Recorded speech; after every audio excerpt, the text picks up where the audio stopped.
The equipment I used included a wooden spoon, a spatula, a brush, a large mixing bowl, 3 small bowls, a sheet tray, measuring cups, a small saucepan, a thermometer, parchment paper, and a kitchen towel.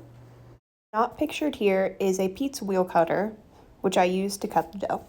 For the buns, I had 14 grams of yeast, 100 grams of sugar, 300 milliliters of oat milk, 1 large egg, 120 grams of butter, 1 teaspoon of salt, 1 tablespoon of ground cardamom, and 750 grams of flour. For the filling, I used 100 grams of butter, 50 grams of sugar, 2 tablespoons of cinnamon, plus 1 tablespoon of light brown sugar. I made the egg wash with 1 large egg in the same amount of water.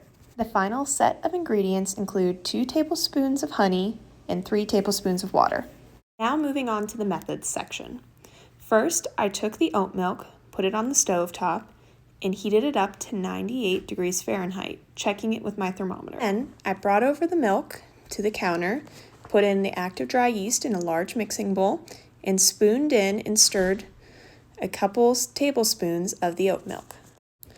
I melted butter in the microwave for 15 seconds and then poured it in with the big bowl of milk. After mixing that all together, I added the rest of the ingredients for the dough and kneaded it together by hand for 10 minutes. After I was done kneading, I rolled the dough up into a ball, put it on a plate, and covered it with a kitchen towel for 30 minutes to let it proof. While the dough was proofing, I mixed together the sugars and the cinnamon. Now that the dough is ready, I got extra flour and put it all over my work surface so that I could turn the dough out without it getting stuck. Using my hands, I flattened out the dough so that it was 3 millimeters thick and 30 millimeters wide and long. Using the back of my brush, I took the room temperature butter and spread it across the dough. With the butter spread out, I dried off my hands so that I could sprinkle the sugar and cinnamon mixture over the dough without it sticking to my hands. Using this round pizza cutter, I cut 12 little notches into the edges of the dough that I could then use as guides to cut across the entire length of the dough.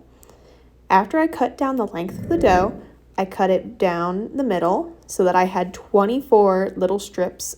With my parchment paper, I measured it to fit my baking sheet. To shape the rolls, you're going to take 1 strip of dough, fold it in half, even it out, and then twist, holding one end still until you have something that looks like a cinnamon twist. And you're going to roll it up from one end to the other. After I let my rolls proof for 30 minutes, I then beat together 1 egg in water with a brush and then brushed down every roll with the egg wash. While my rolls were proofing, I preheated the oven to 425 degrees Fahrenheit. And going to bake the rolls, I put 8 rolls on 3 separate trays. Once the oven was done preheating, I put 1 tray at a time in for 10 minutes. After I pulled them out, I used my spatula to put them on a wired rack over top of another sheet tray so that the tops and bottoms could cool evenly. Once the tray of rolls were semi-cooled, I brought them over so that I could brush them down with the honey and water glaze. Here's the final result.